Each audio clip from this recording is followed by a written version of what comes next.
Thưa quý vị, sau giai đoạn chạm đáy, giá lúa vụ đông xuân 2025-2026 tại Đồng Tháp đang tăng trở lại. Tuy nhiên, diện tích lúa chưa thu hoạch hiện không còn nhiều.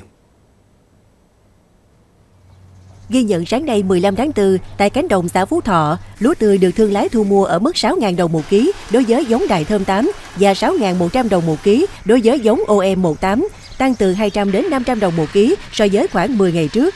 Nhờ chủ động trữ nước đón phù sa, nhiều ô bao đạt năng suất khá cao, dao động từ 6,5 đến hơn 7 tấn một hecta. Giá lúa nhích lên cũng góp phần đẩy nhanh tiến độ thu hoạch, thương lái thu mua và thanh toán ngay trong ngày, tạo thuận lợi cho nông dân. Đến nay, Đồng Tháp đã thu hoạch trên 186.500 hecta lúa đông xuân, sản lượng đạt hơn 1.400.000 tấn. Hiện toàn tỉnh chỉ còn hơn 37.000 hecta chưa thu hoạch.